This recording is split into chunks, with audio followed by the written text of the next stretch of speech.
Bismillahirrahmanirrahim. Assalamualaikum warahmatullahi wabarakatuh.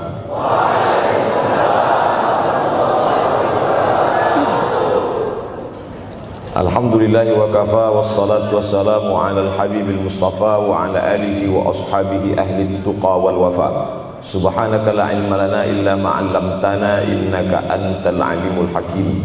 Rabbi shrah li sadri wa yassir li amri wahlul 'uqdatam min lisani yafqahu qawli. Yang sama-sama kita hormati bapak-bapak wakil rektor, tidak dapat saya sebutkan satu persatu, ketua takmir masjid, hadirin hadirat jamaah fardu subuh, bil khusus adik-adik mahasiswa mahasiswi, insyaallah kita semua dimuliakan Allah Subhanahu wa taala.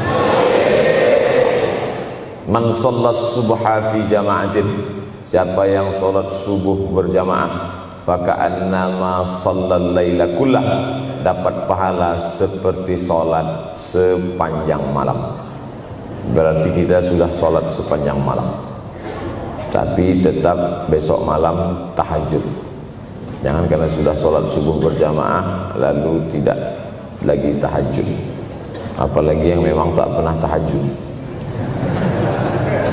dan ini dijadikan alasan. Besok kalau ada orang membangunkan dia, bangun sholat tahajud, man shallas subha fi jama'atin faka'annama shallal laila kullah. Man shallas subha fi jama'atin, siapa yang salat subuh berjamaah, kana fi zimmatillah.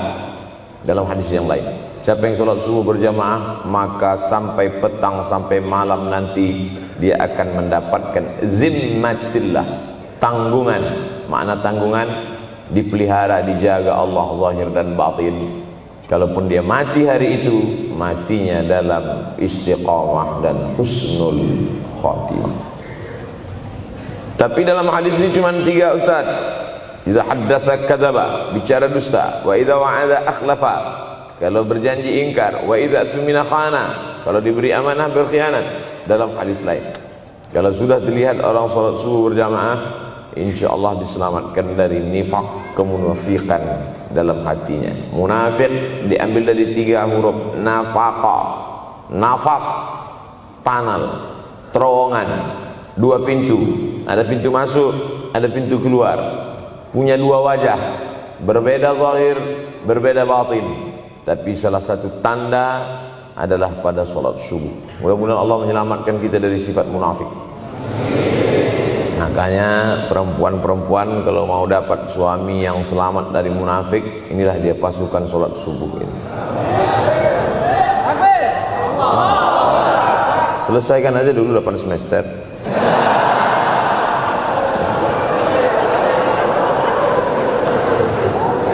Imam Abu Ja'far Al-Barzanji menulis dalam syairnya, walamma tamma min hamlihi, ketika sempurna hamil Aminah, syahrani 2 bulan, ala ashhuril aqwalil marwiyah, menurut riwayat yang masyhur, tufiya bil madinatil munawwarati abuhu Abdullah, meninggallah abuhu, bapaknya, bapak Nabi Muhammad SAW, Abdullah bin Abdul Muttalib bin Hashim bin Abdi Manaf bin Qusay, di kota Al-Madinah Al-Munawwarah.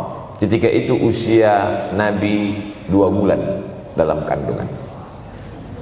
Setelah itu Nabi SAW pun lahir, dibesarkan dalam peluk cium kasih sayang Aminah. Lalu kemudian pada usia lebih kurang 4 tahun dibawa lagi ziarah ke makam ayahnya.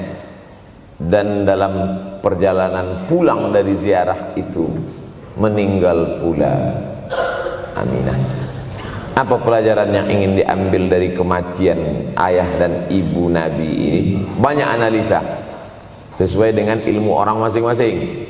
Bagi psikolog yang katanya pengaruh akal manusia itu dipengaruhi 4, maka kata mereka manusia ini berpikir itu dipengaruhi oleh pertama ayah, yang kedua ibu, yang ketiga bacaan, yang keempat lingkungan. Maka Allah ingin membersihkan Nabi Muhammad sallallahu alaihi wasallam dari 4 ini. Apakah akal Nabi Muhammad itu dipengaruhi oleh ayahnya? Tidak, karena dia tidak sempat bertemu. Apakah Nabi Muhammad SAW itu akalnya dipengaruhi oleh ibunya? Tidak, karena 4 tahun sudah meninggal dunia. Apakah Nabi Muhammad SAW itu dipengaruhi oleh bacaannya? Tidak, karena Nabi tidak bisa membaca. Walladzi ba'atsa fil ummiyina rasulan minhum. Allah yang mengutus dia kepada umat yang ummi, la yaktub wa la yaqra, tak menulis dan tidak membaca. Minhum, dan dia bagian dari mereka, dia juga tidak bisa tulis baca. Apakah Nabi Muhammad SAW itu dipengaruhi oleh lingkungannya? Tidak, karena di lingkungannya zina begitu bebas, tipu muslihat, dan dia tetap dengan jati dirinya bergelar Al-Amin, orang yang paling amanah menurut para psikolog. Tapi ada analisa lain. Mengapa ayahnya meninggal ketika dia berusia 2 bulan dalam kandungan, dan belum sempat pula dia mendapatkan kasih sayang seorang ibu? Di situ pula dia meninggal dunia, ibunya saat dia berusia 4 tahun. Maka salah satu analisanya adalah Allah ingin menjaga Nabi Muhammad SAW tidak sempat durhaka pada ayah dan ibunya, karena orang yang durhaka tak layak menjadi Rasul utusan Allah Subhanahu wa ta'ala. Makanya sehebat-hebatnya bapak Nabi Ibrahim bernama Azar. Apa kata Azar? Wa idh qala Ibrahimu li abihi Azara. Ingatlah ketika Ibrahim berkata kepada bapaknya Azar, atattakhidhu asnaman alihah. Mengapa engkau menjadikan berhala ini sebagai Tuhan, wahai bapakku Azar? Apa jawab Azar? La illam tantahi, kalau kau tidak berhenti menceramahi saya, la arjumannaka, aku lempar engkau pakai batu. Wahjurni maliya, tinggalkan aku untuk waktu yang sangat lama. Pergi sana, kata Azar. Apa jawab Nabi Ibrahim alaihissalam? Salamun alaika, selamat untukmu wahai ayahku Azar. Aku akan memohonkan astaghfirulaka rabbi, memohonkan ampun kepada Allah dosa-dosamu supaya diampunkan Allah. Innahu kana bi hafiyya, sesungguhnya Allah amat sangat sayang dan mengabulkan doa-doa. Nabi Ibrahim sempat bertemu dan tidak melawan. Tapi Nabi Muhammad SAW beda dengan Nabi Ibrahim. Allah buat Ibrahim tidak melawan, tapi ayahnya menjadi durhaka kepada anak. Sedangkan Nabi Muhammad SAW dua-dua dan dijaga Allah Subhanahu wa ta'ala. Nabi Muhammad dijaga sehingga tidak sempat durhaka kepada Abdullah dan Aminah, dan Allah pula menjaga Abdullah, menjaga Aminah, sehingga tidak sempat menyakiti manusia yang paling mulia, Nabi besar Muhammad sallallahu alaihi wasallam. Saya tidak memilah-milih nabi-nabi, karena kita memang tidak boleh la nufarriqu baina ahadim mir rusulih. Kita tidak boleh membeda-bedakan antara satu nabi dengan nabi yang lain. Lalu yang membedakan itu siapa? Allah Subhanahu wa ta'ala. Dari cara panggilnya saja berbeda. Kalau Nabi Adam dipanggil Allah, ya Adam uskun anta wa zawjukal jannah. Nabi Yahya dipanggil Allah, ya Yahya khudhil kitaba biquwwah. Nabi Isa dipanggil Allah, ya Isa inni istafaituka 'alan nas. Tapi Nabi Muhammad SAW, Allah tidak pernah manggil dia ya Muhammad. Allah panggil dia dengan dua sebutan. Pertama, ya ayyuhar rasulu balligh, wahai rasul. Dalam panggilannya yang lain, ya ayyuhan nabiyyu jahidil kuffar. Bukan kita yang membedakan, Allah yang membedakan cara panggilan untuk Muhammad sallallahu alaihi wasallam. Begitu juga dengan berdoa. Kalau Nabi Musa alaihissalam, dia yang berdoa, Rabbis shrahli sadri, lapangkan dadaku, wa yassirli amri, mudahkan urusanku. Tapi Nabi Muhammad tidak berdoa, Allah langsung memberi. Apa kata Allah? Alam nashrah laka sadrak. Apakah belum kulapangkan dadamu? Wa rafa'na laka dzikrak, kami angkat beban. Allazi anqadha dhahrak, yang membebani pundakmu.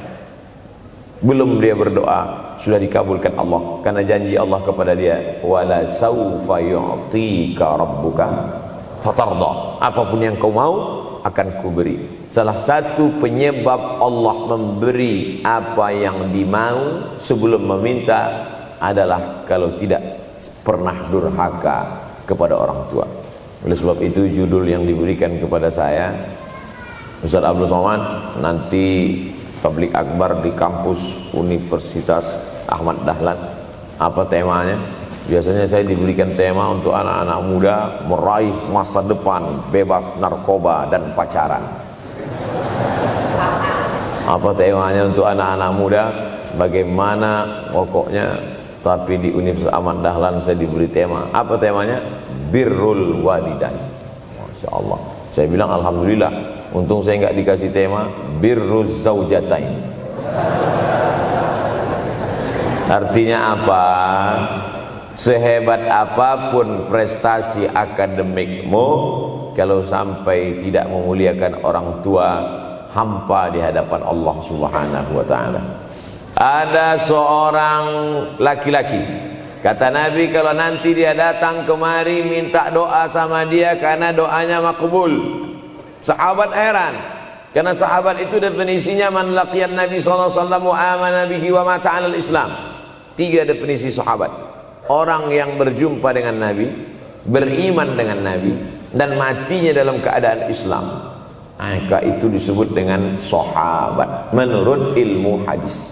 Makanya ketika saya menjelaskan itu ke mahasiswa, Aisyah yang merupakan sahabat Nabi, komplit mahasiswa. Mohon maaf Ustaz keliru. Aisyah itu bukan sahabat tapi istrinya. Kita bicara ilmu hadis. Makna sahabat, man laqiyan Nabi, berjumpa dengan Nabi, wa amana bihi, beriman dengan Nabi, wa mata 'alal Islam, mati dalam keadaan Islam. Abu Lahab ketemu dengan Nabi tapi tidak beriman dengan Nabi dan mati dalam keadaan kafir, maka tidak masuk golongan sahabat. Tapi ini ada seorang laki-laki hidup sezaman dengan Nabi dan Nabi mengenal dia, dan Nabi berpesan nanti kalau dia datang ke kota Madinah minta doa dari mulutnya karena doanya dikabulkan Allah Subhanahu wa ta'ala. Sahabat heran, kami yang hidup bersama engkau, kami yang berperang bersama engkau, kami yang sholat di Masjid Nabawi bersama engkau, kenapa doa dia lebih makbul daripada kami? Malah kami meminta doa dari mulut dia.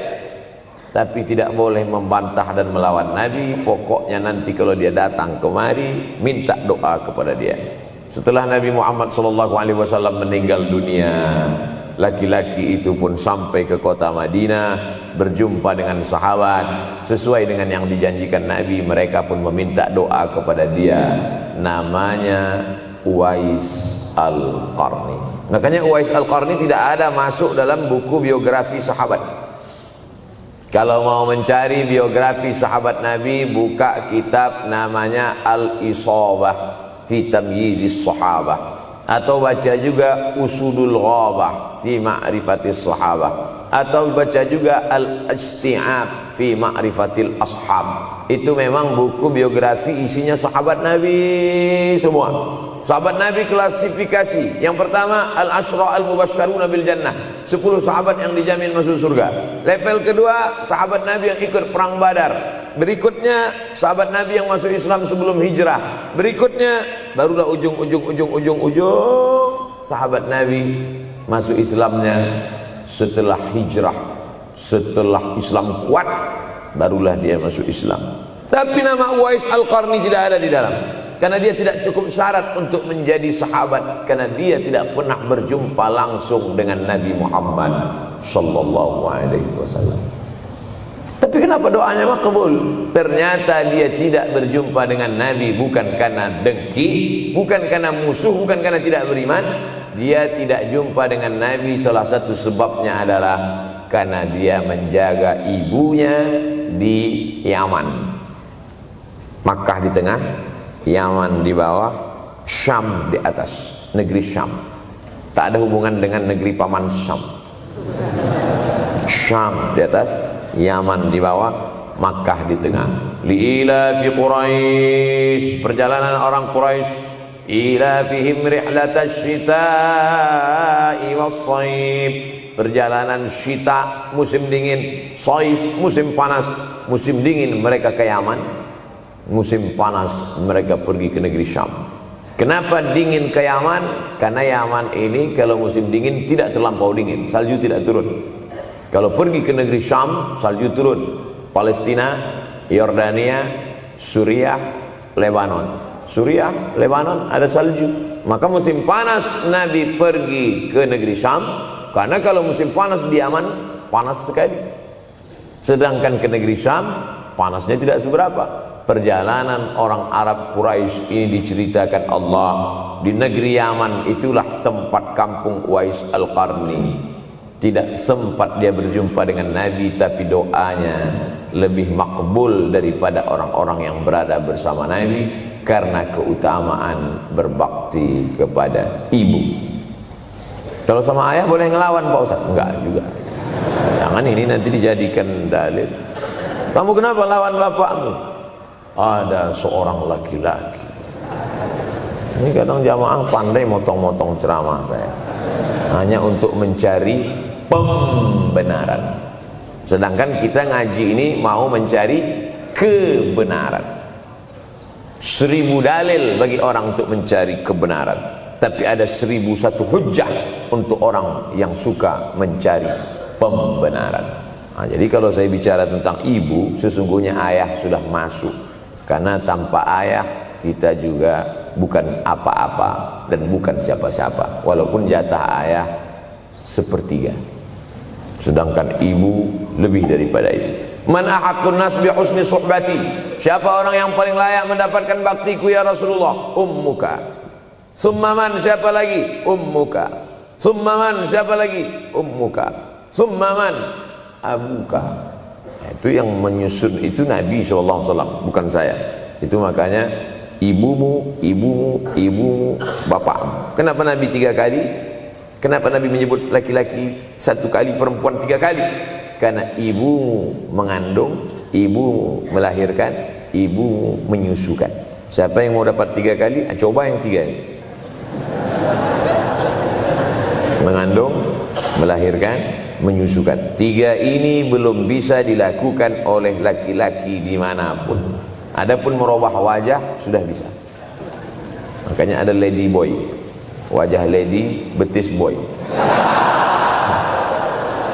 Tapi untuk mengandung tidak bisa. Ana Rahman, aku ini Rahman, kata Allah. Syaqaqtur rahim wa ja'altu lahu isman min ismi. Aku ciptakan satu makhluk di dalam perut perempuan, maaf, namanya rahim, dari namaku. Ini yang belum bisa dibuat dokter dimanapun di dunia ini, menciptakan rahim, belum bisa. Andai terpecah rekor ini, maka kebanggaan luar biasa bagi LGBT. Tidak bisa, sampai hari kiamat tidak akan bisa, janji Allah. Karena Allah mengatakan dalam hadis qudsi, Ana Rahman ja'altu lahu isman min ismi. Maka ada satu makhluk dalam perut perempuan yang diciptakan, diambil dari Asmaul Husna. Sehebat-hebatnya laki-laki, dari ujung rambut sampai ujung kaki tidak ada di tubuhnya ini yang diambil dari Asmaul Husna, tak ada. Bahwa namanya dari Asmaul Husna ada, Abdus Somad. Tapi ada makhluk di badannya diambil dari Asmaul Husna, itu hanya ada pada perempuan. Oleh sebab itu perempuan luar biasa. Makanya kampus Universitas Ahmad Dahlan memuliakan perempuan. Mana perempuan? Di atas letaknya. Makanya saya tidak terlalu berani mendongak ke atas. Begitu hebatnya perempuan. Perempuan adalah ibumu, perempuan adalah istrimu, perempuan adalah anakmu, perempuan adalah adikmu. Maka saat engkau memuliakan perempuan, engkau sedang memuliakan 4 aspek dari kehidupan. Ketika Nabi Muhammad SAW diutus Allah ke atas muka bumi ini, salah satunya adalah mengajarkan manusia bagaimana menempatkan pada posisinya. Posisi dia adalah tempat kita menumpang. Ketika ada seorang laki-laki yang sudah sukses diwawancarai, siapa orang yang paling berjasa dalam hidup Anda? Dulu waktu saya merantau ke Yogyakarta, belum ada apa-apa, saya sempat numpang di rumah dia selama 4 bulan. Kata seorang artis dalam sebuah wawancara, Begitu bangganya dia berkata, itulah orang paling berjasa kepada saya karena saya sempat numpang di rumahnya 4 bulan. Tapi ada yang dia lupa, bukan rumahnya yang kau tumpang, bukan ruang tamunya yang kau diami, sempat numpang di perutnya 9 bulan 10 hari. Tak pernah kau sebut. Angkat tangan yang tidak menumpang di rahim, langsung dari planet Mars langsung kemari. Enggak ada. Mr. Bean yang kita semua sehebat apapun pernah menumpang di perutnya. Oleh sebab itu makanya dosa yang paling mengerikan adalah kalau ada orang jual sabu-sabu, peminum khamar, di dunianya bahagia, happy, senang. Itu Ustaz, pengedar narkoba, hidupnya aman, adem, ayam, tentram. Di akhirat azabnya baru diberikan Allah Subhanahu wa taala. Ada orang yang pelakor senior,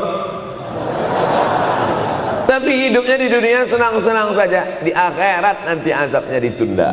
Namanya istidraj. Istidraj diambil dari kata daraja, tertunda. Azab yang tertunda. Sudah jadi judul sinetron. Azab yang tertunda.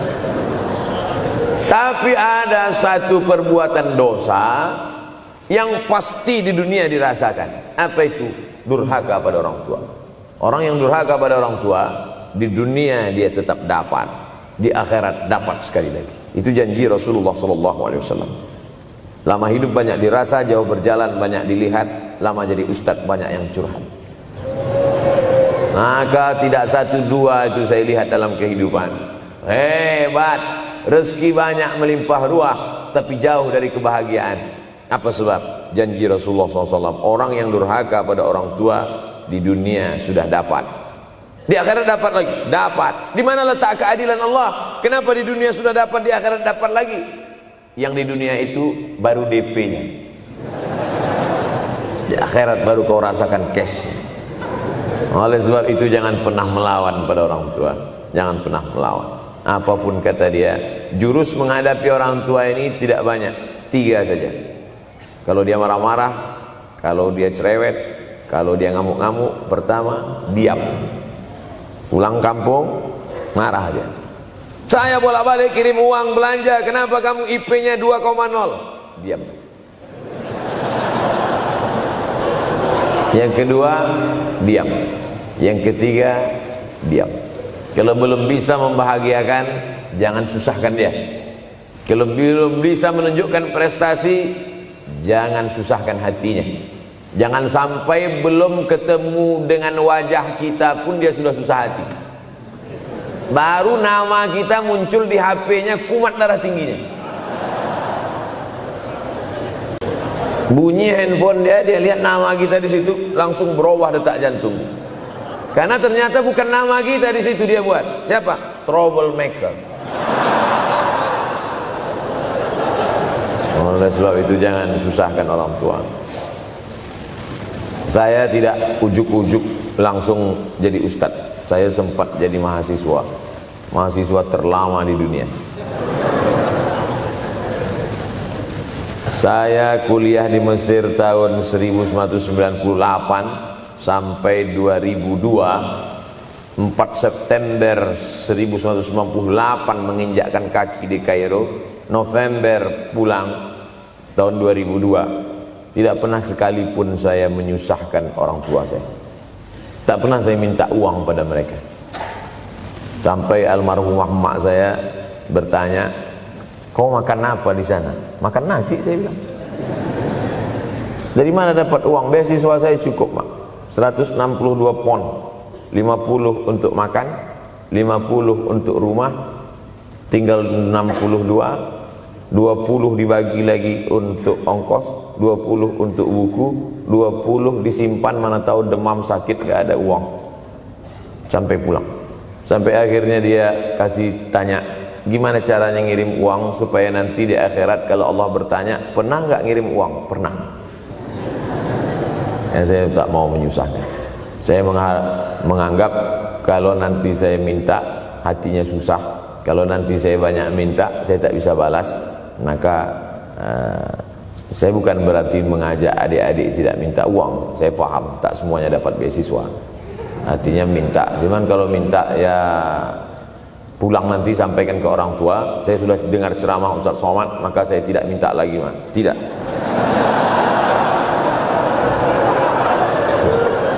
Tapi tolong dirapel setahun sekali aja.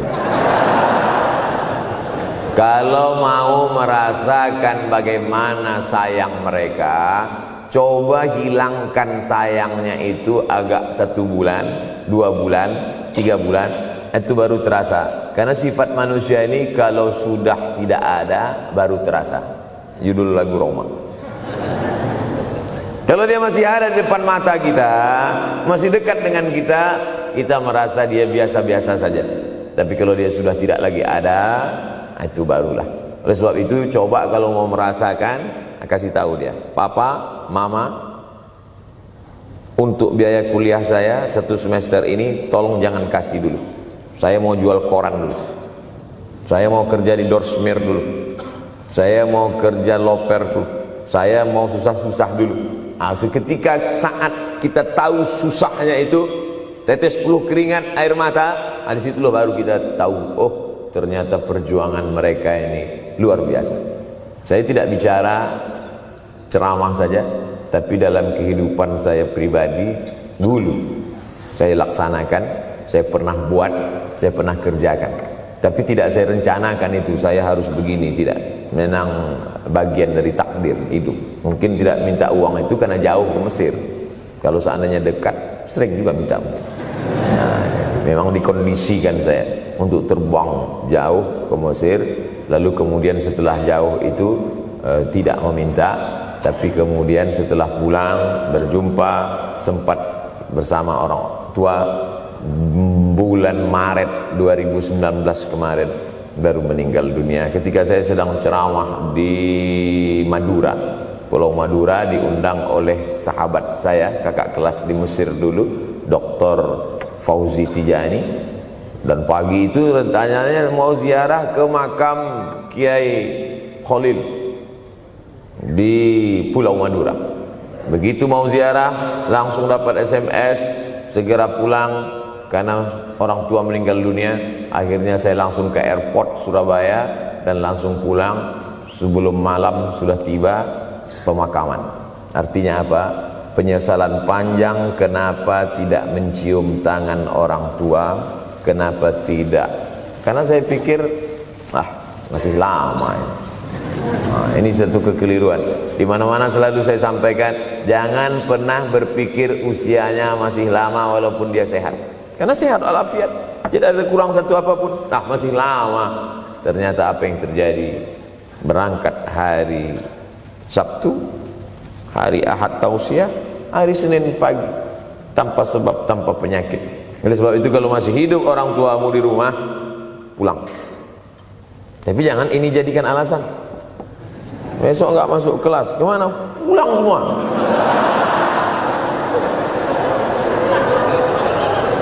Pulang sesuai dengan kondisi, situasi dan keadaan. Pulang. Kalau masih bisa membahagiakan dia apa makanan kesukaannya, belikan. Suka makan apa dia, belikan. Itu yang dia inginkan. Andai kita gendong dia dari Yogyakarta berangkat ke kota Makkah, sampai di Makkah tawaf 7 putaran, dari Safa ke Marwah, pulang lagi ke Jogja, belum tentu dapat membayar sekali teriakan dia saat mengeluarkan kita ke alam dunia ini. Jadi banyak orang terlalu membanggakan. Saya sudah banggakan dia Pak Ustaz, saya sudah bayarkan ONH-nya. Berapa? Baru DP-nya. Sudah merasa berbakti kepada orang tua? Belum. Makanya digunakan kata birrul walidain.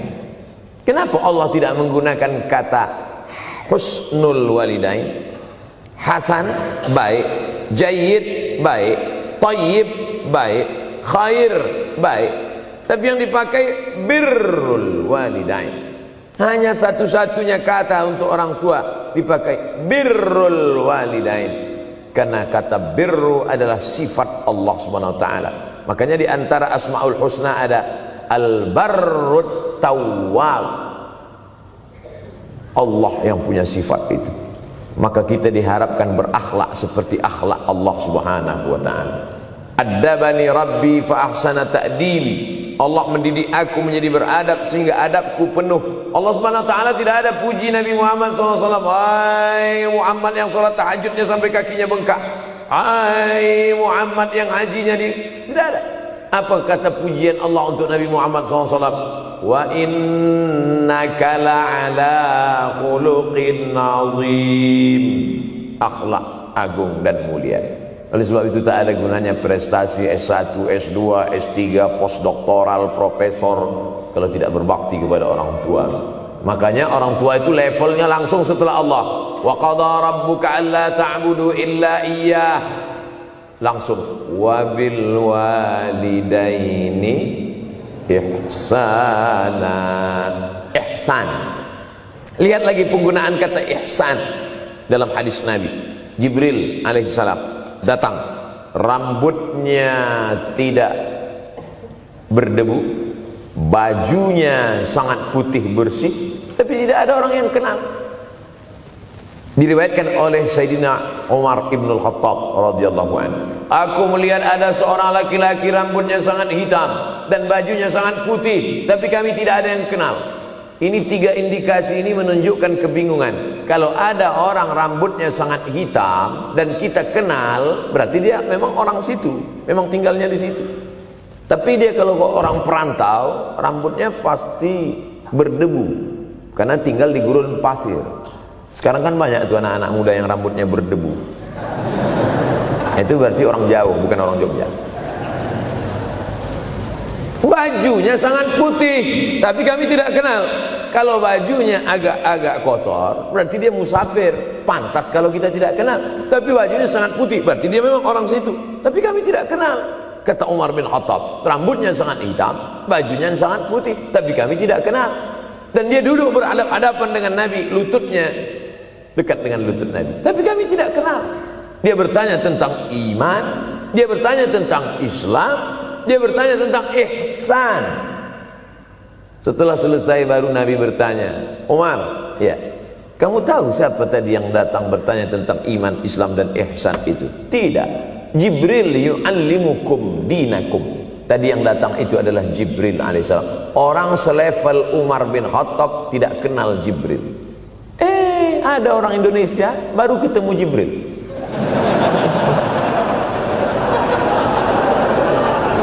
Umar bin Khattab kalau lewat di suatu jalan, kalau Umar bin Khattab lewat jalan Sudirman, maka setan lari ke jalan lain. Ini ada orang satu perjalanan sama setan, ngaku kenal dengan Jibril alaihissalam. Makanya kalau baca hadis, satu hadis, tapi analisa dari hadis itu banyak sekali. Umar tidak kenal dengan Jibril kecuali setelah Nabi Muhammad SAW yang bercerita mengenalkan. Dari mana Nabi tahu? Nabi dapat wahyu dari Allah Subhanahu wa ta'ala. Tapi ada analisa lain. Apa maknanya? Allah menggunakan kata ihsan untuk orang tua, Nabi menggunakan kata ihsan untuk Allah. Ihsan untuk Allah, anta'budallaha ka'annaka tarah, kau sembah Allah seakan-akan engkau melihat dia. Fa in lam takun tarah, kalau kau tidak bisa melihat dia, fa innahu yarak, sesungguhnya dia yang selalu melihatmu, tidak pernah putus. Ihsan Allah kepada kita, tidak pernah putus pengawasan Allah. Bagaimana ihsan kita kepada orang tua? Tak pernah putus bakti walaupun dia sudah meninggal dunia. Makanya kita tetap membaca walaupun dia sudah masuk liang lahat, jam 2 malam bangun, Rabbil firli wali walidayya warhamhuma kama rabbayani shaghira. Ada seorang sahabat Nabi namanya Sa'ad. Sa'ad sudah jadi bahasa Indonesia. Banyak juga orang Indonesia laki-laki sifat Sa'ad. Orangnya Sa'id, artinya bahagia. Sa'adah, kebahagiaan. Jenenge sapa? Sangadah. Itu dari bahasa Arab. Sa'adatun, bahagia. Datanglah seorang laki-laki bernama Sa'ad menjumpai Nabi sallallahu alaihi wasallam. Ya Rasulullah, wahai Rasulullah, ummi matat, ibu saya sudah meninggal dunia. Afa atasaddaqu anha, kalau saya bersedekah kira-kira pahalanya sampai apa tidak untuk almarhumah ibu saya? Kata Nabi, tasaddaq, silakan engkau bersedekah. Ayu sadaqatu afdal, sedekah apa yang paling afdal? Saqiyul ma, memberi air minum. Memberi air minum, niatkan untuk almarhum almarhumah, kata Nabi, tasaddaq, silakan sedekah. Langsung tanpa pikir panjang, apa kata Sa'ad? Idzan ahfiru bi'ran, kalau begitu saya gali sumur sekarang juga, sumurnya saya wakafkan dengan niat almarhumah. Oleh sebab itu, yang orang tuanya sudah meninggal dunia, pulang dari sini jangan gali sumur, cukup telepon, assalamualaikum, sumur bor. Cari pondok pesantren yang kesulitan air, pergi ke kaki-kaki gunung, orang mencari air, satu jerigen mikul 5 km jalan. Di situ tempat minum lembu, kerbau, di situ juga mereka mengambil air. Cari, galikan, mengalir air sumur untuk mereka, mengalir pula sampai ke liang lahatnya. Itu bakti kita. Pulang dari sini, cari pondok pesantren, panti jompo, panti yatim. Assalamualaikum Bapak pimpinan yatim, saya lihat ini kamar mandinya sedikit, orang antri banyak, keran air tidak ada. Gimana ini? Berapa lagi yang perlu sumur bor di sini? Kami perlu kira-kira 5. Insya Allah. Bapak mau bantu? Enggak, nanya-nanya aja. Nih, ini akan menolong di hadapan Allah Subhanahu wa ta'ala. Tapi kalau dia masih hidup, masih ada, senangkan hatinya. Pulang dari Universitas Ahmad Dahlan Yogyakarta dengan membawa selembar kertas. Apa itu? Transkrip nilai semester ini IP 4. Siapa yang tidak bangga? Bangga orang tua. Saya pulang dari Mesir, saya bawa ijazah LC. Satu lagi ijazah dari Maroko, MA. Ini mak, ijazah LC MA. Saya sudah lihat dia nampaknya tak bahagia. Karena dia dulu waktu saya kecil nyuruh saya, kamu mesti doktorandus. Itulah cita-cita ya dia yang tidak sampai. Saya mesti doktorandus. Di mana mau mencari titel doktorandus sekarang? LCMA. Saya bilang, mak, ini LCMA ini lebih hebat dari doktorandus. Artinya apa? Bahwa menyenangkan hati orang tua itu ketika hati dia terbuka, bahagia, disitulah pintu-pintu rezeki itu terbuka. Turun barokah-barokah itu. Buah kalau matang itu dijolok, jatuh. Dan menjatuhkan rahmat Allah itu, membuka pintu-pintu langit, mengetuk pintu-pintu rahmat dan ridha Allah dengan ridha orang tua. Makanya kata Nabi, ridha Allah fi ridhal walidain. Kalau Allah ridha, maka semua yang kau mau dia berikan. Orang kalau sudah ridha itu artinya senang. Orang kalau sudah senang, semua dia kasih. Apa yang ada di tangannya, itu dia berikan. Tadi malam sampai di hotel, datang seorang jamaah, buka cincinnya. Cincin paling dia sayang, dia kasih ke saya. Laki-laki. Nah nih Ustaz Somad, ambil. Duduk saya tadi, duduk. Datang anak muda, dia lihat saya tak pakai sorban, dikasihnya sorban. Cuman akadnya belum jelas apa ngasih atau pinjam, Allah. Orang kalau sudah senang hatinya, semua dia kasih. Begitulah orang kalau sudah dapat ridha Allah Subhanahu wa ta'ala. Kita baru berharap dapat ridha Allah. Makanya habis salat subuh selalu diajarkan, raditu billahi Rabba, aku ridha engkau sebagai Rabbku ya Allah.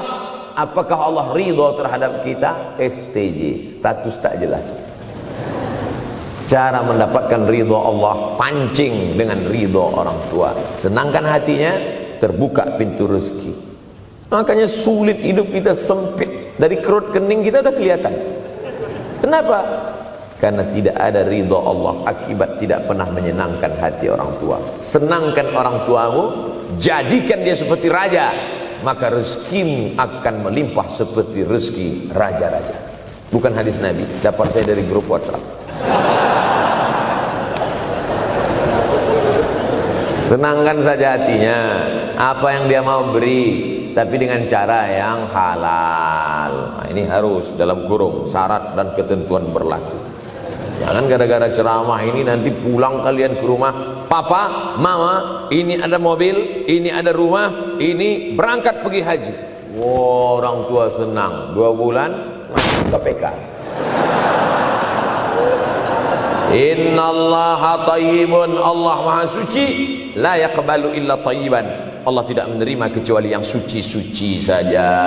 Wa anfiqu, berinfaklah. Wa anfiqu, bersedekahlah. Wa anfiqu, berwakaflah. Wa anfiqu, berzakatlah. Min thayyibat, yang baik-baik. Yang tidak baik tidak diterima Allah Subhanahu wa taala. Kamu lagi ngapain? Nyuci. Lagi ngapain? Nyuci. Pakai air apa? Air kencing. Begitu kata Syekh Abdul Wahab Asy-Sya'rani dalam kitabnya Tanbihul Mughtarrin. Tanbih, peringatan. Mughtarrin, pada orang yang tertipu, menyangka sedang berbuat baik padahal sebenarnya tidak baik. Itu yang disindir Allah dalam Al-Quran. Wa yahsabuna annahum yuhsinuna sun'a. Mereka menyangka sedang berbuat baik. Nah, ini juga tidak betul. Niatnya sudah baik, membahagiakan orang tua, tapi caranya tak betul. Mama, papa, alhamdulillah kuliah saya sudah selesai, ini skripsi saya.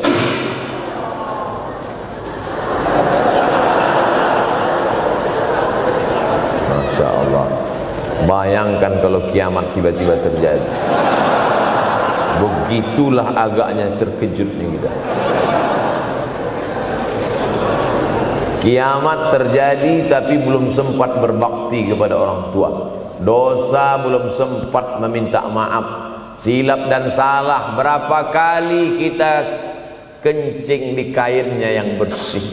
Berapa kali dia tidak jadi tahajud gara-gara kita menangis dari Isya sampai subuh.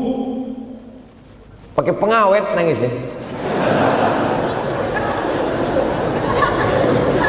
Tapi kita tak pernah sadar itu. Kita menganggap kita di dunia ini dibesarkan angin. Kita menganggap kita ini bangsawan, bangsa yang hidup di awan. Berapa kali dia tidak jadi sholat duha gara-gara kita kencing. Berapa kali nasi yang sudah mau disuap masuk ke mulutnya tak jadi. Bahkan dia tidak makan sama sekali. Dan berapa kali makanan dia belikan hanya untuk susu, hanya untuk menyenangkan kita. Pernah kita balas. Dan dia tidak pernah minta balas itu. Oleh sebab itu siapa yang mengingatkan? Abdul Somad diberikan judul berat ini. Judul yang paling berat ceramah tentang orang tua, tentang ibu, tentang ayah. Jarang saya mau menerima judul-judul pengajian. Ini pun dikasih tahu setelah sampai di sini. Maka saya belok-belokkan dikit. Air mata udah mau menetes, belokkan. Nanti kalau saya nangis di sini, siapa yang ceramah kalau saya nangis? Oleh sebab itu maka yang orang tuanya masih ada, beruntung dan bertua, bawakan dia rumah makan.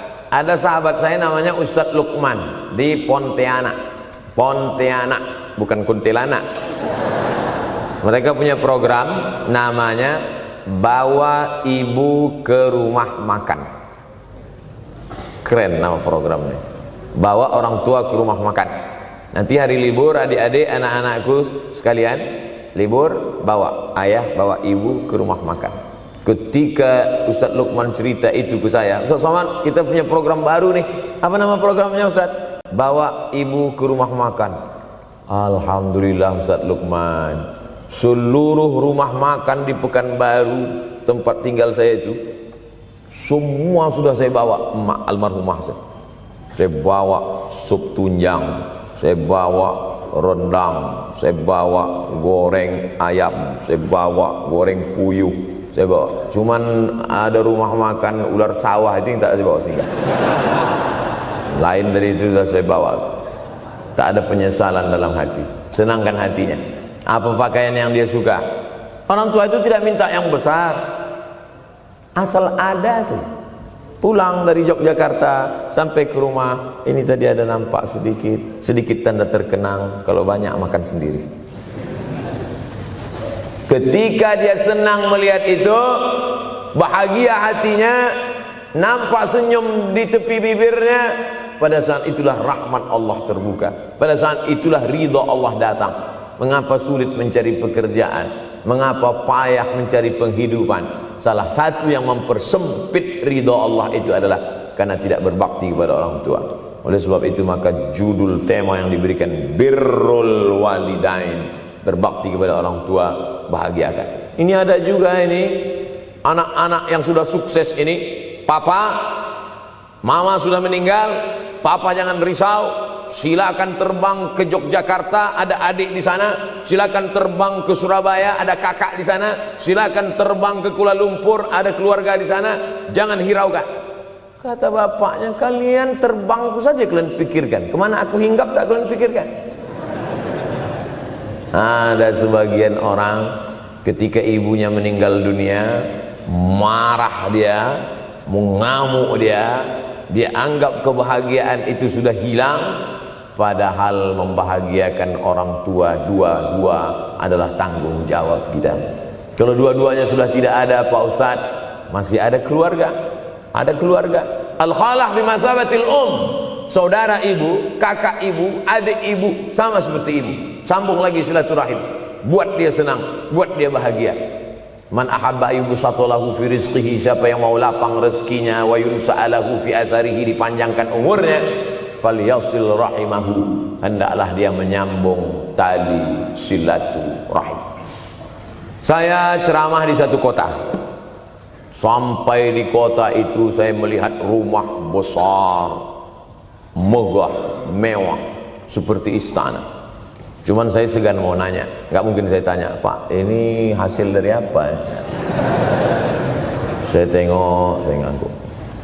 Kawan-kawan saya yang ikut di situ seperti ngelihat kucing semua. Mantap. Setelah duduk, makan, habis makan, minum, habis itu Sohibul Bait yang punya rumah pun cerita. Ustadz Abdul Somad, iya Pak.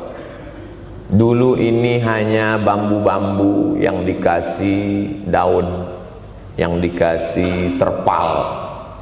Tempat apa Pak? Tempat ibu saya buat pengajian. Setiap tahun dibuat begitu. Pasang tiang-tiang kayu, pasang terpal, daun-daun, pengajian ramai. Sampai akhirnya saya berkata, Bu, pengajian kita hentikan saja, stop. Saya tidak sanggup lagi pasang tenda, pasang terpal ini. Tapi akhirnya apa kata ibu saya? Nanti setelah saya tidak ada, pengajian ini terus kamu buat. Allah bukakan pintu rezeki Ustaz Somad. Inilah yang terjadi sekarang. Saya belikan orang tua saya itu rantai, saya belikan gelang, saya belikan cincin. Bulan depan saya datang, sudah nggak ada lagi. Mana gelangnya Mak?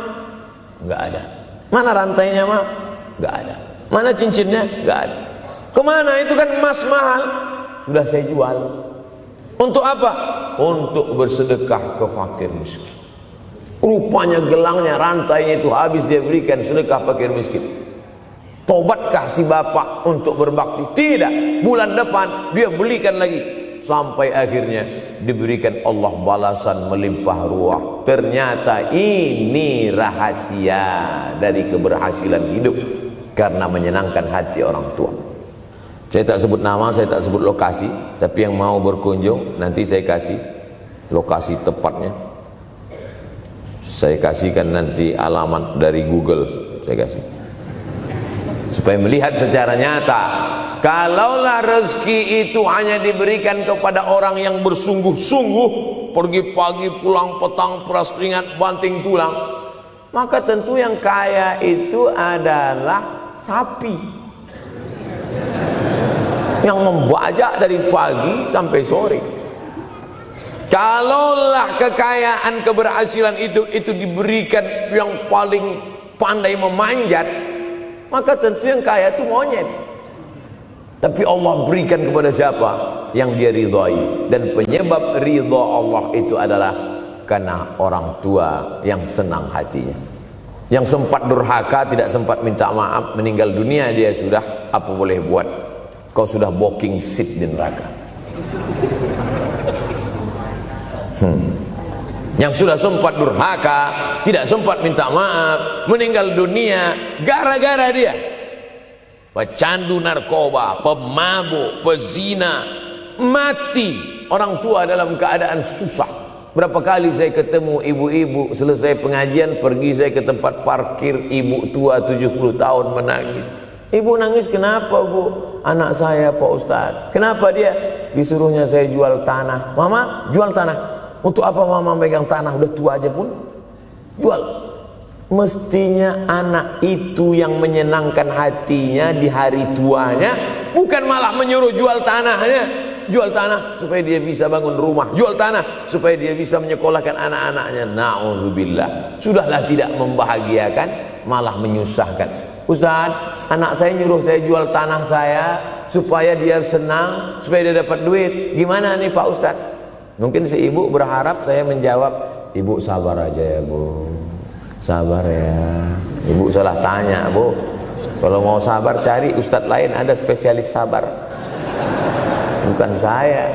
Begitu dia kasih tahu, anak saya maksa saya jual tanah saya, Pak Ustadz gimana? Mana alamat rumah anaknya? Mana? Saya mau datang. Mana? Anak durhaka, neraka jahanam tempat kau.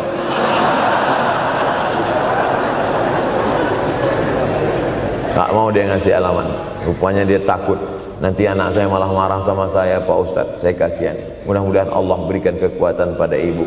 Tapi cerita ini bukan satu dua contoh kasus. Ternyata zaman sanggup memperkarakan pengadilan hanya karena sebatang pohon kayu. Atau cuma saya yang dapat berita itu? Adik-adik ada juga dapat kiriman itu? Sanggup memperkarakan sebatang pohon kayu.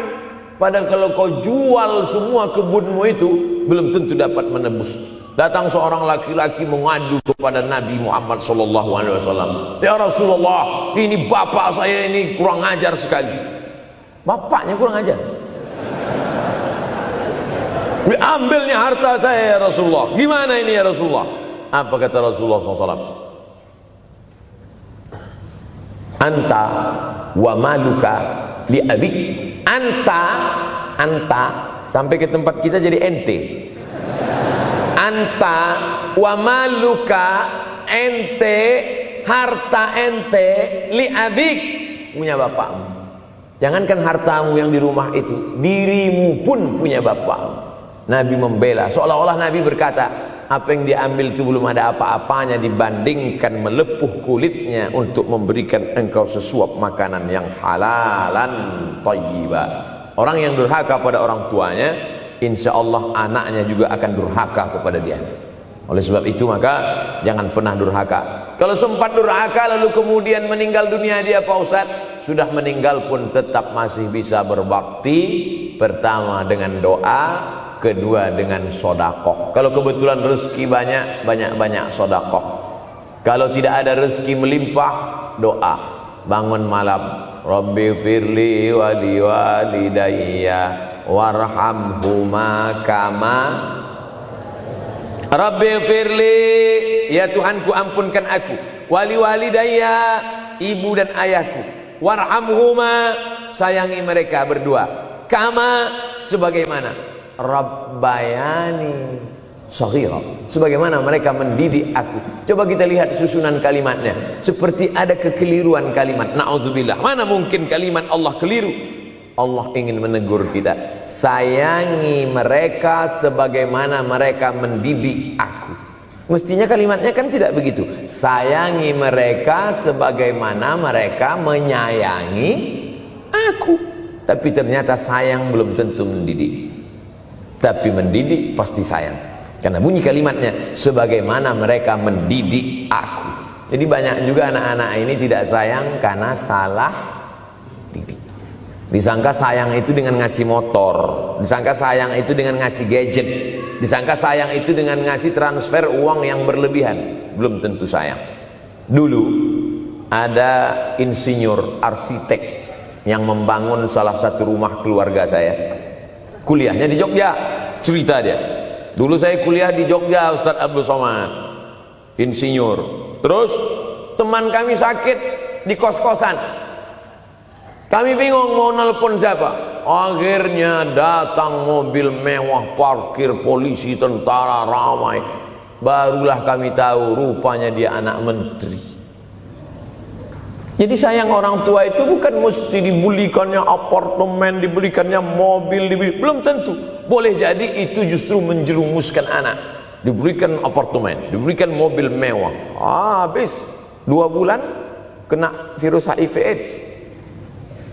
Tapi kalau dibuatnya kita jauh, saya yakin adik-adik kuliah di Universitas Ahmad Dahlan, ada yang dari timur Indonesia, ada yang dari Sumatera, lalu kemudian di tengah kesendirian, belum makan, uang kos belum bayar, transfer macet, datang setan berbisik, hei sebetulnya kau anak yatim piatu yang dibuang. Bukan, orang tuamu bukan tidak sayang, dia hanya sedang ingin mendidik supaya engkau menjadi anak yang mandiri. Maka nanti kalau sedang duduk termenung gitu, tiba-tiba datang bisikan, pergilah cari jembatan, terjunlah. Maka saat itu katakan dalam hatimu, lawan, hei setan. Orang tuaku sayang kepadaku, dia hanya ingin supaya aku mandiri. Ada orang tua yang salah didik kepada anak-anak, sampai mengikat tali sepatu pun anak tidak pandai. Baru mau mengikat tali sepatu, sudah diikatkan. Baru mau makan, sudah disuapkan. Akhirnya anak tidak punya keberanian untuk hidup. Harta dia punya, uang dia punya, materi dia ada, satu yang dia tidak punya, tidak ada mental. Tapi anak-anak, adik-adik Universitas Ahmad Dahlan adalah orang yang punya keberanian untuk hidup. Betul? Yang di hadapan saya ini, siapa yang tidak punya keberanian hidup? Ini yang jam 5:30 masih belum hidup lagi.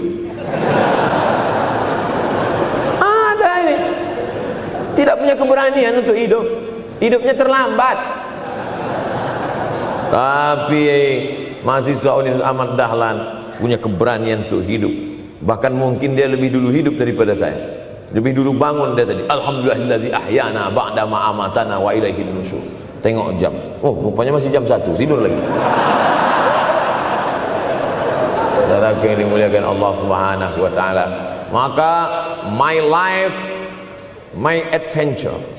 Hidup saya adalah petualangan saya. Ini yang mau kita harapkan. Berani menghadapi tantangan. Ada orang yang menganggap hidup ini ya simpel-simpel aja lah Pak Ustaz. Tapi ada orang ingin hidup ini penuh dengan perjuangan. Sama seperti makanan. Ada orang simpel aja, nasi, kecap, telur rebus, dah cukup. Tapi ada orang mau ada goreng ayamnya, ada rendangnya, ada supnya, ada tom yamnya, ada lengkap semua. Begitu juga hidup ini. Ada orang yang simpel aja, ambil goreng ikan, makan. Tapi ada satu lagi enggak, pergi naik mobil sampai ke tepi hutan, naik motor, habis itu nyewa speedboat sampai di tengah laut mancing, ujung-ujungnya ikan juga. Yang dia nikmati bukan ikannya, tapi yang dia nikmati adalah proses untuk mendapatkan ikannya. Faham? Itu enaknya ngomong sama mahasiswa. Coba kalau yang masyarakat biasa, kita udah capek cerita, selesai ada pertanyaan, Ustaz maksudnya tadi apa ya? Aduh, capek gitu. Saya terus terang kalau ceramah di depan mahasiswa ini bangkit semangat saya lagi. Ini sekarang rasa-rasa umur 24. Tapi begitu nanti sudah mulai agak jauh dari mahasiswa, balik 42 lagi. Nah, makanya saya senang kalau diundang ke kampus-kampus. Saya kalau di Jogja diundang di kampus terus, walaupun nggak semua nerima.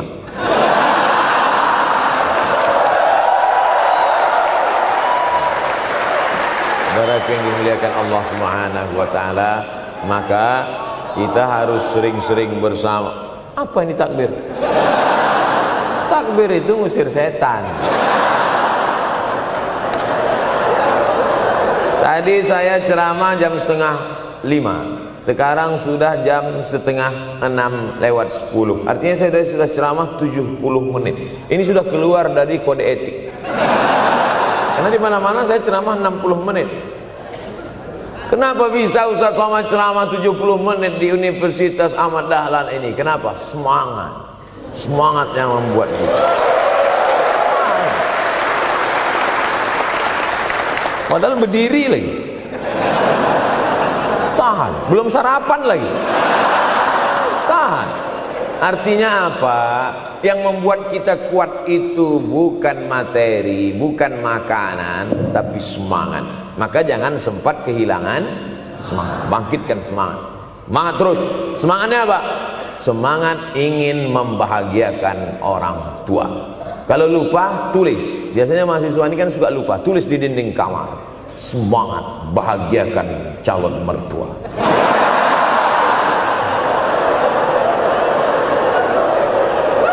Nanti teman kos-kosan datang ngelihat, loh, kata Ustaz Somad kan orang tua, kenapa ente buat mertua? Sedangkan mertuaku saja kebahagiakan, apalagi orang tua.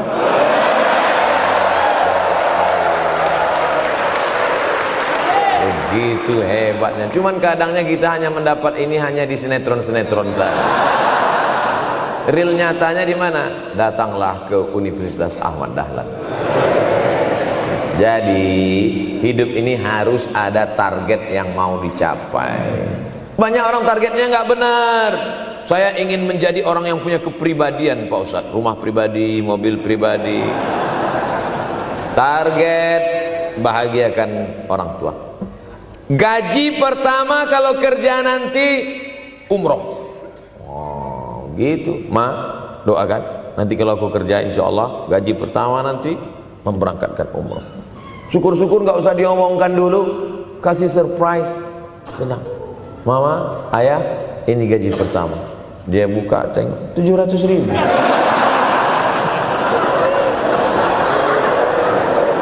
Menangis dia menerima gaji pertama itu, bukan karena harunya sikit. Gitu dia buka amplop, oh kok setitik dong. Haru dia. Kenapa setiap mendapat hadiah dari anak, orang tua selalu meneteskan air mata? Karena kita tidak pernah besar dalam pandangan matanya. Kita sehebat apapun, kita tidak pernah besar di matanya. Di pandangan ibu ayah kita, kita adalah anak kecil yang tapak kakinya 2 jari, panjangnya sejengkal. Maka jangan pernah ceramahi orang tuamu. Jangan mentang-mentang sudah mahasiswa pulang, ayah sini, mama sini, dulu. Assalamualaikum. Bisa. Karena kita tidak pernah besar di mata orang tua. Kita tetap kecil. Walaupun kamu sudah menikah, sudah punya istri, sudah punya anak, kau tetaplah anak-anak dalam pandangan dia. Oleh sebab itu jangan sok besar, jangan sok hebat. Kalau ada pesan yang ingin mau disampaikan, jangan melalui mulut kita, dipinjam mulut orang lain. Tokoh masyarakat, alim ulama, dia ngajinya di mana? Ada yang mau kita perbaiki, jilbabnya mungkin kurang panjang, mungkin ada kebiasaan dia yang kurang baik. Sementara kita udah ngaji, sudah belajar di Universitas Ahmad Dahlan, sudah terpelajar, membuat dia mau menjadi orang baik. Tidak mesti dari mulut kita, pinjam mulut orang lain. Assalamualaikum Pak Kades, pinjam mulut Pak Kades sebentar. Pak Kades, ayah saya kan orangnya baik sama Pak Kades. Iya, nanti kalau saya ngomong dia nggak dengar. Jadi saya mohon tolong Pak Kades, Pak Kades, ayah saya sampai sekarang belum sholat Pak Kades. Jadi tolong Pak Kades nasihati dia. Kata Pak Kades, saya juga nggak sholat. Hancur dunia persilatan.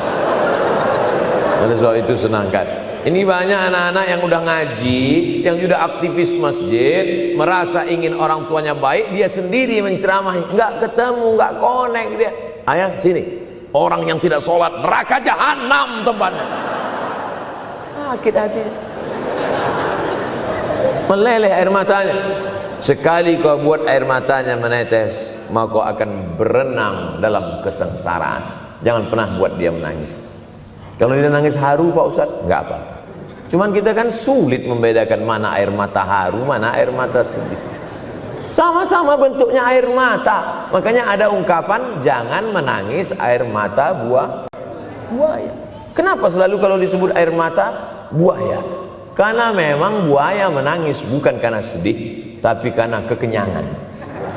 Buaya kalau habis makan orang, keringat, buaya itu tidak ada pori-porinya. Kita kalau berkeringat kan keluar pori-pori, ini keluar air. Buaya nggak ada. Satu-satunya tempat air keluar, itulah. Makanya menangis buaya, keluar air mata buaya. Maka jangan sampai kita nangis karena kekenyangan. Haru dia melihat pemberian kita. Di saat itu menetes air matanya, berdoa, dia memanjatkan doa, mengetuk pintu-pintu langit, terbuka. Masya Allah. Pantasan doa mahasiswa Universitas Ahmad Dahlan kabul, rupanya pintu terbuka. Doa kepada Allah Subhanahu wa taala. Kadang-kadang kita merasa doa kita yang dikabulkan Allah, kadang-kadang kita merasa sok hebat. Setelah dia meninggal dunia, barulah kita sadar rupanya selama ini kita hanya menumpang doa. Numpang, bukan doa kita yang dikabulkan Allah ternyata, tapi doa dia. Tapi dia tidak pernah cerita itu. Dia nggak pernah ngomong. Apa pernah dia panggil kita, sini sebentar, aku sudah capek doain itu. Pernah dia bilang itu. Dia cukup mengadu tengah malam, ya Allah, anakku ini jadikan dia berhasil kuliahnya, ya Allah. Sudah hampir 14 semester nggak selesai-selesai. Dia mengadu kepada Allah Subhanahu wa taala. Ma, aku susah ini sekarang. Susah kenapa? Skripsiku ditolak terus. Pembimbing kemarin itu mempersulit terus. Berdoa dia tengah malam, ya Allah, lapangkan hati pembimbing itu supaya anakku cepat, ya Allah. Kalau enggak, matikan dia, ya Allah. Kabul, 2 hari setelah itu meninggal. Tapi kita tidak bisa request. Oleh sebab itu maka banyak-banyak dekatkan kepada orang tua, senangkan. Saya ceramah di Malaysia, dibawa jamaah ke mall. Ustaz Samad, esok kita tak ada tazkirah, tak ada tausiah. Kita nak pusing-pusing. Pusing-pusing maksudnya mutar-mutar. Pergilah kami ke mall. Sampai di lantai atas saya lihat anak-anak muda nyuapin orang tua. Ada restoran mahal, mewah. Itu kabarnya kalau mampir di restoran itu, makan, itu banyak yang nangis melihat harganya.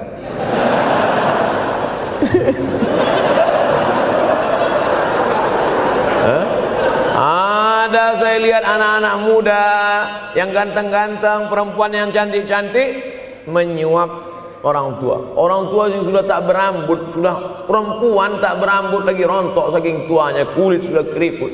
Duduk, didorong pakai kursi roda, dibawa ke mall, sampai di itu diberikan restoran tercanggih, termahal. Dia sendiri yang menyuapkan makanan. Ternyata bagi saudara-saudara kita Tionghoa, salah satu mengundang berkah menyenangkan orang tua. Itu keyakinan mereka. Kok kenapa ente kasih makan? Ya oke lah. Ajaran kita mengajarkan tapi kita tak amalkan. Ketika tetangga, kawan, sahabat kita mengamalkan, rezekinya melimpah, baru kita heran. Dia kok kaya lah? Iyalah, dia kan punya tuyul. Tuyul mana bisa bawa duit banyak? Nih keberkahan. Oleh sebab itu, jangan cuma sekedar ngaji-ngaji aja. Pulang dari sini, kalau memang tinggal di Yogyakarta atau di luar nanti pas liburan, sisihkan uang, bawa dia ke mall, bawa dia ke restoran, senangkan hatinya, bawa dia jalan-jalan. Cuman tetap juga yang logis. Kalau dia udah tua, janganlah dikasih kacang goreng. Sesuaikanlah, agar-agar kasih. Ini nggak perlu dikunyah. Kiri kanan gol, kiri kanan gol. Orang tua bawa kasih kacang, menyiksa itu. Saudara yang dimuliakan Allah Subhanahu wa taala, kenikmatan yang terbesar adalah ketika orang tua masih ada bersama kita. Kalau sudah tak ada, nanti saat Idul Fitri, Allahu Akbar, Allahu Akbar, Allahu Akbar, la ilaha, barulah menetes air mata. Mama. Saya kalau sudah menengok orang menangis terlalu berlebihan mengenang orang tua, ini pasti ada, kalau bahasa kampung kami, something wrong. Ini pasti ada sesuatu ini. Karena orang kalau sudah habis tumpah, dia tidak akan menetes lagi. Tumpahkan kasih sayangmu itu sampai habis ludes, dia tidak akan menetes lagi. Tak ada penyesalan, karena semua sudah kita berikan. Kalaupun menangis hanya tetesan kasih sayang. Tapi kalau sampai mencakar dinding, mama, ini pasti. Saya kalau ada orang yang menyesal sampai mencakar dinding, mau saya antukkan aja kepala yang gede. Dulu waktu hidup kenapa enggak opti? Sekarang udah mati baru kau menangis kan? Senanda. Nah, tapi tentu sesuai kemampuan kita, karena kata Allah, la yukallifullahu nafsan illa wus'aha. Allah tidak membebani orang lebih dari semestinya. Ustaz ceramah sampai jam berapa ini? Sampai jam 6 insyaallah. Saya mau lengkapkan. Jam kita sama tuh. Oh, sama. Jam 6. Jam 6 maka saya ceramah 90 menit nanti di Universitas Ahmad Dahlan.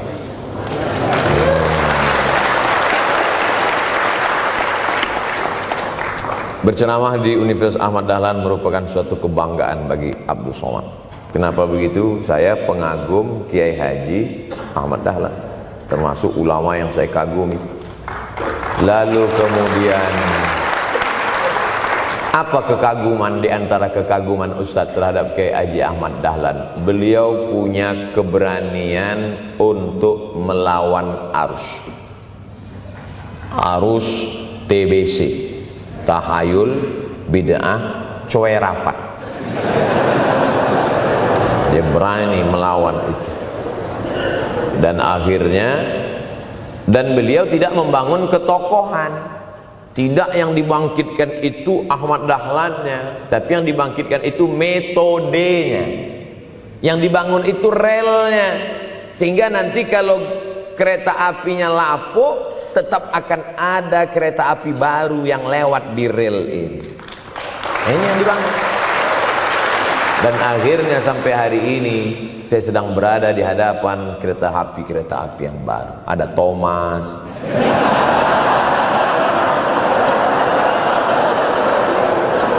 Kok Ustaz tahu Thomas? Anak saya paling suka itu. Satu koper kereta. Artinya apa? Bangun rel, maka akan ada lokomotif baru. Dunia boleh berganti, zaman boleh berubah. Idza waqa'an ala ahadikumul qiyamah, kalau kamu sudah mau mati, wa fi yadihi fasilah, di tanganmu ada bibit korma. Sudah mau mati, di tangan ada bibit korma. Apa yang kita lakukan? Ada sebagian orang kalau sudah mau mati, ya wes gua aja lah. Kalau di tanganmu ada bibit korma, gali-gali tanah sedikit, tanamkan. Untuk apa nanam korma sudah mau mati? Bukan kita sempat memakan manisnya, tak sempat bermaung di bawah daunnya yang rindang. Bukan kita yang menikmati, tapi ada orang lain dan pahalanya mengalir ke makam kita. 28.000 ibadah mengalir ke makam Kiai Haji Ahmad Dahlan. Angka 28.000 itu dari mana Pak Ustaz? Angka mahasiswa Universitas Ahmad Dahlan. Ustaz tahu dari mana? Ya makanya kalau orang ngomong tuh dengar. Makanya saya kalau diundang ceramah, Ustaz nanti sebelum ceramah kita ada acara makan dulu. Ya selama itu saya diam aja. ngumpul-ngumpulkan bahan. Jangan pernah melihat modal materi, tapi kuatkan usaha dan tawakal. Nih, bantuan cuma 6 miliar, tapi ternyata keperluannya berapa? 126 miliar. Tapi buktinya jadi masjid yang besar. Kalau diikutkan modal, mana mungkin cukup? Maka begitu juga dalam menatap hidup ke depan. Kamu kenapa belum juga nikah? Modalnya besar Pak Ustaz. Terus gimana? Nunggu yang gratisan aja lah. Dan begitu, usaha, tawakal, doa. Doa. Nah, bagi yang masih lajang, yang mau nikah, itu kalau bisa doanya jangan sir, agak jahar dikit. Ya Allah, umur udah 40. Dengar sama sebelah, loh belum mas katanya, belum. Bodoh.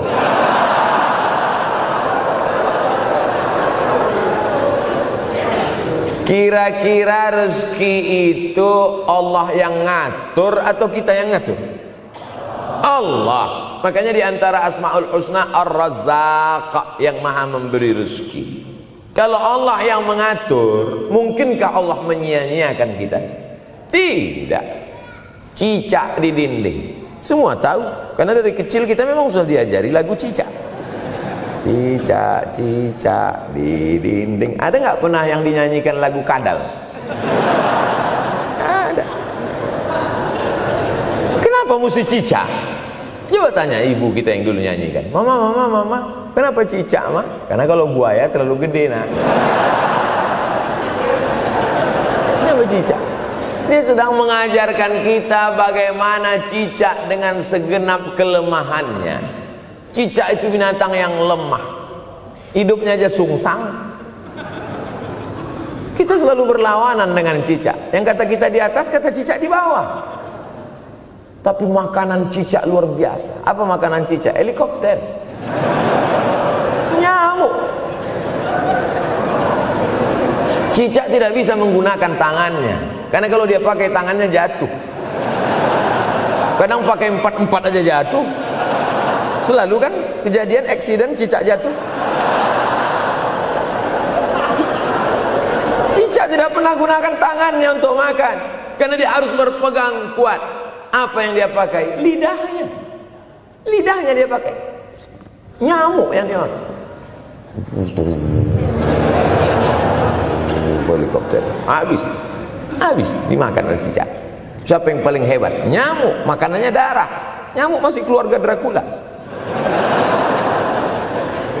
Tapi Allah SWT mau mengajarkan jangan putus asa, gunakan potensimu, apapun yang terjadi gunakan. Ini sekarang banyak anak-anak muda nih kehilangan semangat. Kalau engkau kehilangan beras masih bisa hidup 3 bulan. Kalau engkau kehilangan air masih bisa hidup 3 hari. Tapi kalau kau kehilangan semangat, kau hanya hidup 3 detik. Tik, tik, tik, mati. Oleh sebab itu jangan sampai kehilangan semangat. Bahasa kitanya putus asa. Sampai dingin tuh lontong. Bukan karena ceramah terlalu lama, bukan. Sampai dingin itu sarapan pagi gara-gara mahasiswa. Ente kenapa? Galau Ustaz. SMS nggak dibalas, telepon nggak diangkat. La ilaha illallah Muhammad Rasulullah. Mahasiswa seganteng ini, sehebat ini, begitu cepat putus asa. Saya aja setua ini, sekurus ini masih banyak yang mau. Lihat tuh komen-komen di Instagram, baca tuh komen-komen di YouTube. Ustadz, jadikan aku yang kedua ya. Masa kalian anak-anak muda gagah perkasa, bangkitkan semangatmu, takbir. Banyak yang belum ketemu jodoh. Saudara yang dimuliakan Allah Subhanahu wa taala, maka bangkitkan semangat. Tapi yang namanya semangat ini tidak bisa bangkit dengan banyak. Kita lihat orang bersemangat, pede di depan orang, pede luar biasa. Dia kok pede sekali? Pakai santai. Banyak juga yang semangat, pede luar biasa, rupanya pakai jimat.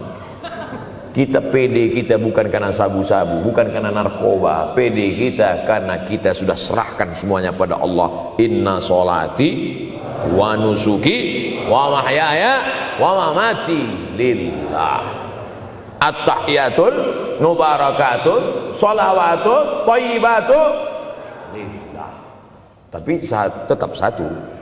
Jangan nanti mentang-mentang udah dengar ceramah saya at-tahiyatul mubarakatul.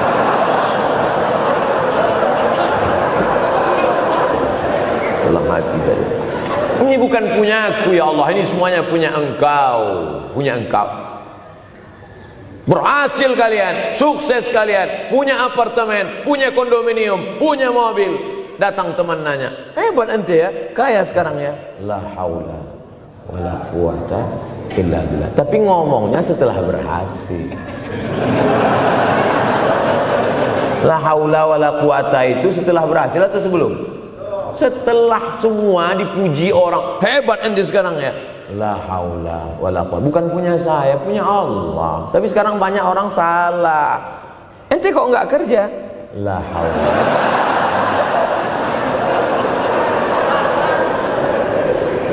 La haula wala quwwata illa billah. Subhanallah, masya Allah, tabarakallah. Menunjukkan manusia lemah, tak punya apa-apa. Dia ingin berkata, ini hanyalah punya Allah. Begitu juga dengan acara ini. Kenapa acara di masjid? Kenapa acara di kampus kemarin ramai melimpah ruah? Bukan karena panitia, bukan karena Ustaz Abdul Somad, bukan karena baleho yang besar, tapi la haula wala quwata illa billah. Pulang dari sini, bangkitkan semangat, senangkan hati orang tua, kejar prestasi, terus kuliah. Mudah-mudahan semuanya selalu mendapatkan kebaikan. Amin ya rabbal alamin. Terima kasih atas segala perhatian. Mohon maaf atas segala kesilapan dan kekhilafan. Abdul Somad, hamba Allah yang fakir, mohon maaf. Berpisah kita di tempat ini, tapi kita tak pernah putus dalam persahabatan, karena kita selalu bersama, jauh di tempat, dekat di doa. Terima kasih. Wassalamualaikum warahmatullahi wabarakatuh.